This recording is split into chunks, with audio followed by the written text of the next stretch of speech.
তো আমাদের চট্টগ্রাম ১-১১ মূল ক্যাম্পেইন থিম যেটা ছিল, থিমটা ছিল 11-তে 11। মানে আমরা 10-এ 10 বলি না, আমাদের থিম ছিল 11-তে 11। এবং 11-তে 11 কেন, আমরা 11-তে 11টা কমিটমেন্ট করেছি জনগণের কাছে।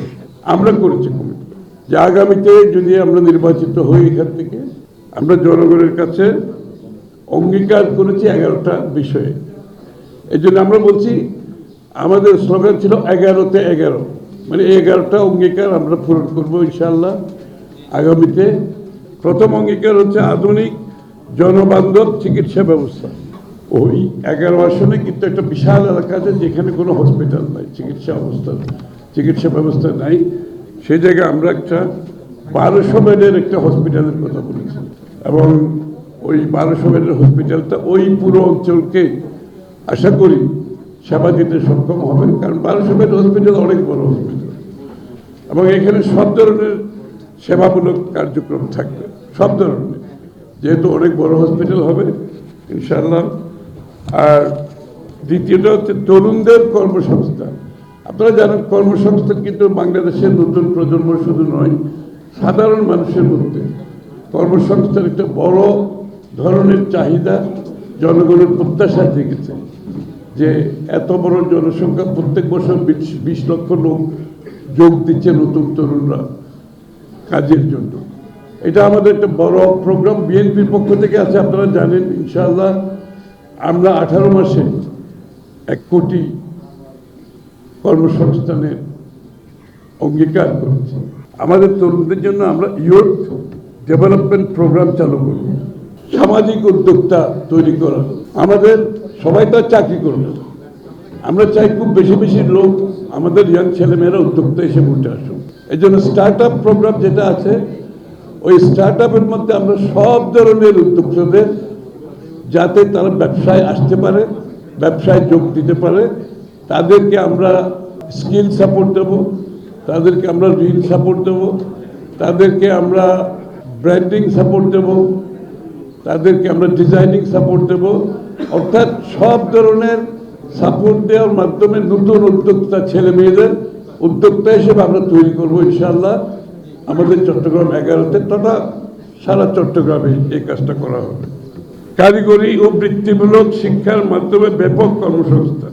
কারিগরি শিক্ষা খুব গুরুত্বপূর্ণ। বাংলাদেশে কিন্তু আমরা সবাই মেট্রিক, আইএ, বিএ, এমএ, তারপর পিএইচডি, তারপরে কারো চাকরি নেই। আমরা এখান থেকে বেরিয়ে আসতে হবে।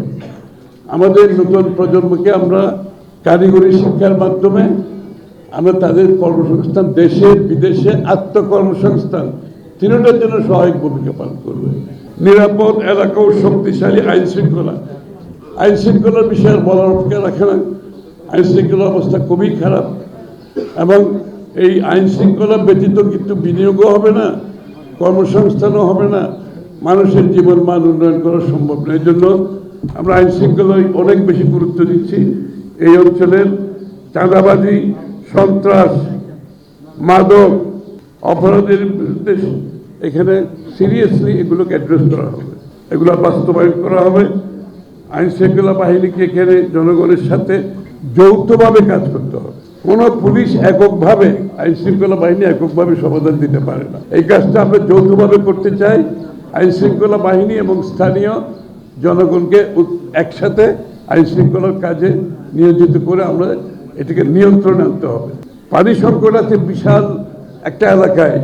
আমি একেবারে পতেঙ্গা এলাকায় 40, 41, 39 থেকে ওই পুরো অঞ্চলে পানির, সুপেয় পানির কোনো ব্যবস্থা নাই। সেখানে আমাদেরকে সেই ব্যবস্থা করতে হবে, এইটা অঙ্গীকার আমরা করেছি। জলাবদ্ধতা সম্বন্ধে আপনারা সবাই জানেন, চট্টগ্রামের জলাবদ্ধতা নিয়ে আর বলার অপেক্ষা নেই। এটার সমাধান, পার্মানেন্ট একটা সমাধান আমাদেরকে দিতে হবে। এদের উপর আমরা কাজ করছি।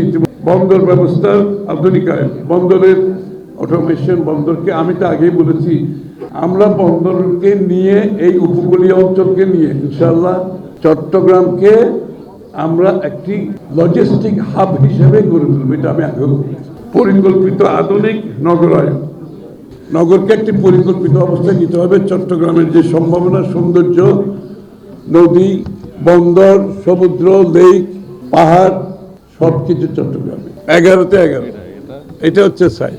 সুতরাং আমরা এই কথাটা যখন বলছি আপনারা বুঝতেই পারছেন এই অঙ্গীকার না, আমি এটা দিতে চাই না, আমি এটা বিশ্বাস করি না। না, এটা দেওয়ার সুবিধা, এটা দেওয়ার ঠিক না, এটা আল্লাহর হাতে, এটা আমি সিদ্ধান্ত নিতে পারবো না। আমরা এটা যেটা দিচ্ছি 11-তে 11 যখন আমরা এরকম একটা স্লোগান নিয়ে আসছি, অঙ্গীকার নিয়ে আসছি, বুঝতেই পারছেন আমরা সিরিয়াস এই ব্যাপারে।